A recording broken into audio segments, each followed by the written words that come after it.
They don't vanish out of cruelty. They vanish out of survival. For the avoidant, closeness feels like a quiet storm, not because love hurts, but because love demands. It asks them to stay open when their entire body has learned to stay closed.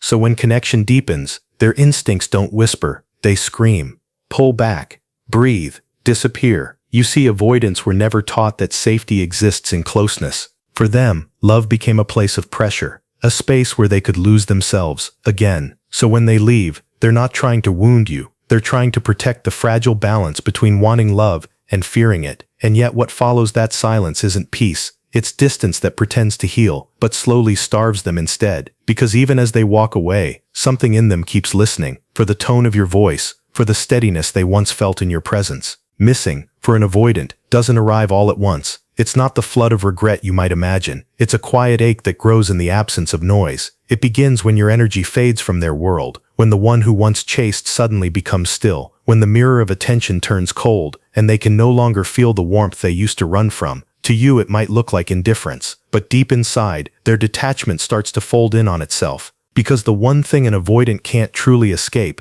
is the emotional gravity of what once made them feel seen. That's why making an avoidant miss you isn't about games. It's about understanding how they love and how they fear. It's not about chasing their silence, but learning to hold your own. Because the moment you stop trying to be felt is the moment they begin to feel you again. So before we unfold the 13 ways that make an avoidant truly miss you, remember, it's not the distance that makes them long for you. It's the stillness you create inside that distance. The beginning of their detachment, what makes them feel safe. When you pull back, don't do it with resentment. Avoidants sense emotional charge, like static. It makes them flinch. What draws them isn't your anger, it's your calm absence. Detachment done with grace creates safety they didn't know how to sustain. When you stop proving your worth, they start noticing your presence differently, not as a demand, but as an energy they once trusted. To make an avoidant miss you, you must disappear softly, not vanish in rage, but dissolve in peace. That silence unsettles them, because it feels unfamiliar, yet magnetic. They begin to wonder if they misjudged the one who could stay calm when they couldn't. Avoidants crave simplicity, not because they lack depth, but because complexity feels unsafe. When you stop explaining every feeling, you free them from emotional overload. Your restraint speaks louder than your words ever could. Silence, when done intentionally, becomes a mirror, forcing them to confront the discomfort of their own detachment. They'll replay your last quiet responses, searching for meaning where none was given. That space pulls at their mind, not because they want answers, but because you're no longer offering them. The less you justify yourself, the more they start to wonder what they lost. And that wondering is where missing begins, not in chaos, but in your unspoken calm. When they withdraw, mirror, don't chase. Matching their distance doesn't make you cold, it makes you balanced. The avoidant mind respects symmetry. It feels safe when the other person no longer overreaches. By reflecting their pace, you communicate subconsciously. I'm not here to overwhelm you. I'm here to match your rhythm. This unsettles them in ways words never could. They start feeling their own distance reflected back, and that mirror forces awareness. The moment you stop reacting, their control begins to dissolve. And beneath that silence, something shifts. They realize you no longer orbit them, and that stillness suddenly feels like loss. The more you return to yourself, the more magnetic you become. Avoidants are drawn to people who don't wait for permission to heal. When you shift your focus inward, to peace, purpose, routine, they feel your absence in the space they once occupied. Not because you're punishing them, but because you've stopped performing for love. Your self-focus breaks their emotional monopoly. They begin to sense the stability they once fled is now existing without them. And that awareness burns quietly, a realization that the calm they sought was never isolation, but you, untangled and self-contained. Their internal conflict, once you stop reacting. Avoidants equate unpredictability with danger. Your emotional consistency feels like oxygen after suffocation. When you stop proving, pleading, and persuading, they feel something new, safety without control. That stillness reminds them of balance. It rewires their memory of you from chaos to calm. Slowly, the narrative in their head changes. You're no longer the one who wanted too much. You're the one who offered peace. And peace for an avoidant becomes addictive once they realize how rare it is. Your calm doesn't chase them. It quietly calls them back to safety. They knew how you'd react. They depended on it. it gave them control. But the moment you change your rhythm, stop posting, stop reaching, stop being accessible, their mind starts searching for the pattern that no longer exists. Uncertainty awakens emotional curiosity. They begin to think of you, not because you're near, and unpredictability, when grounded in silence, becomes emotional gravity. For the first time, they're not sure if you've truly moved on. That doubt unsettles them, and in that tension, missing quietly begins to bloom. Scarcity rewires perception. When you stop being always there, they begin to feel what absence really means. It's not rejection, it's reflection. They replay moments when you were instantly reachable and realize how easily they took it for granted. The brain craves what it can't access. And when you become scarce, they start to crave your attention in silence. That absence echoes louder than any message you could send. What was once routine now feels like loss. You don't need to announce your growth, just embody it.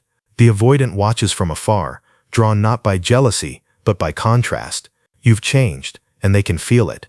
Your calm, your boundaries, your quiet new rhythm, it all unsettles them. Because growth means the version of you they left behind no longer exists. And when that realization hits, it's not guilt they feel, it's disorientation. You became the peace they thought distance would bring them. If they reach out, don't meet them where you once did. Respond with calm warmth, not emotional history. Avoidance test for reactivity. Your neutrality confuses them. They expect old patterns. Instead, they find quiet composure. That composure shifts emotional power. For the first time, they sense the balance has changed. They no longer feel chased, they feel replaced. When they realize peace was connection, not isolation. When you protect your energy, they begin to sense a boundary that wasn't there before, an invisible wall made of peace, and that peace is louder than anger. It tells them you've healed. Avoidants miss people who make them feel calm, not chaotic, and your new boundaries remind them of the safety they once resisted. The more you preserve yourself, the more they remember the version of you that never demanded, only existed. You were once an open book, now you've become a quiet chapter they can't reread.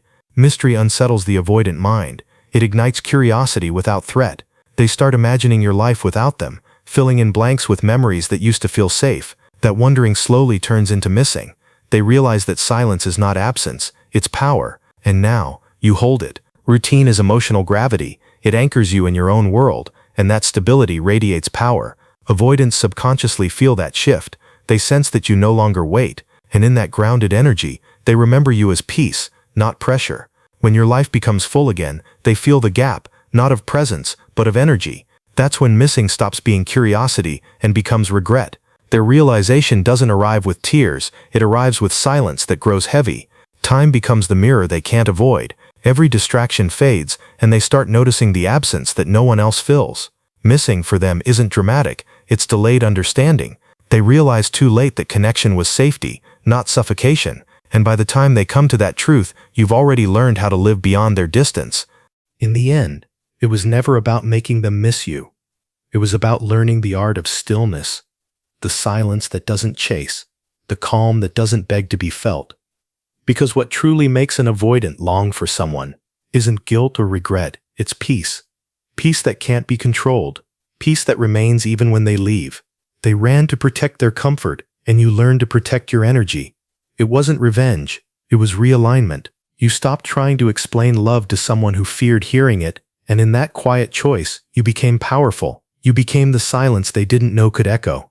Then came the realization. While they sought relief, you sought balance, and in that balance they began to feel the weight of your absence. They started remembering the calm between your words, the way you listened without demanding, the way your energy felt like home. They couldn't admit they missed. Every shift you made, every boundary, every pause, rewrote their memory of you. You stopped being chaos, you became clarity, and finally, reflection. The hardest part, when their silence stopped protecting them and started haunting them, they began to understand what missing truly means. Not yearning for attention, but for emotional safety. Not wanting to return to love, but to the version of themselves that felt seen in it. By then, you were already changed. Not waiting, not chasing, not angry, just grounded, whole, present in your own story. That's the paradox. The moment you no longer need to be missed is the moment you are. Because detachment isn't coldness, it's evolution. It's the quiet proof that you were never asking for too much. You were simply asking someone who could not yet give enough. So if they remember you now, let them. If they miss you, let them. You've already done the work that matters, the kind that no one can take away. You've turned silence into strength, absence into gravity, and love into understanding. And maybe, just maybe, in the stillness you left behind, they finally hear the sound of what they once called distance, and realize it was connection all along.